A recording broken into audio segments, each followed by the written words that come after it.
Seorang ayah dan nenek tewas di tangan darah dagingnya sendiri. Remaja usia 14 tahun di Cilandak, Jakarta Selatan. Polisi terus menggali keterangan anak berkonflik dengan hukum tersebut untuk mengetahui motif pembunuhan.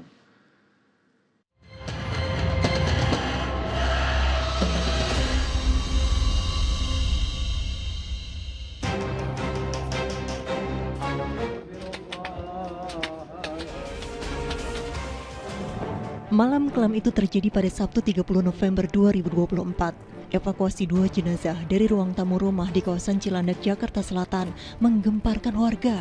Remaja berinisial MAS yang masih berusia 14 tahun membunuh ayah dan nenek. Sedangkan ibunya mengalami sejumlah tusukan dan kini masih dirawat di rumah sakit. Sehari-hari rumah tersebut hanya dihuni 4 orang. Korban ada 2 yang meninggal dunia, bapaknya dan neneknya. Korban dua-duanya ada di lantai dasar. Untuk ibu sementara sudah kita bawa ke rumah sakit Fatmawati dalam keadaan luka berat.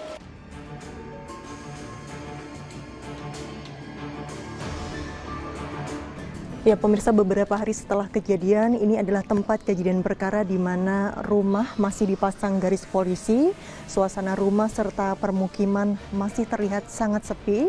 Dan kalau kita lihat ke arah kanan, ini ada sejumlah karangan bunga yang diberikan para pelayat kepada para korban, yaitu ayah dan nenek MAS.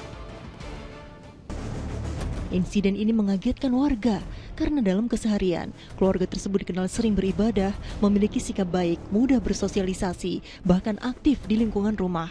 Untuk keluarganya sih baik-baik aja sebenarnya. Untuk kelakuan anaknya juga baik sebenarnya ya, karena dia juga kan aktif dalam taekwondo di sini. Sementara penyidikan berlangsung, siswa kelas 1 SMA itu ditetapkan sebagai anak berkonflik dengan hukum. Polisi juga melakukan olah TKP lanjutan dan memeriksa sejumlah saksi termasuk warga dan pihak sekolah tempat MAS bersekolah. Insiden berdarah itu bermula saat ia menikam ayah dan ibunya yang sedang tidur Sabtu dini hari. Ibu dalam kondisi terluka tikaman langsung berlari. Remaja itu juga melukai neneknya yang merupakan bendahara pengurus RW. Pembunuhan dan penganiayaan terungkap saat tetangga melihat sang ibu berteriak minta tolong. Melihat warga keluar rumah, remaja 14 tahun itu kabur sambil membuang pisau. Namun ia akhirnya diamankan satpam dan diserahkan ke polisi. Ya, interogasi awalnya dia merasa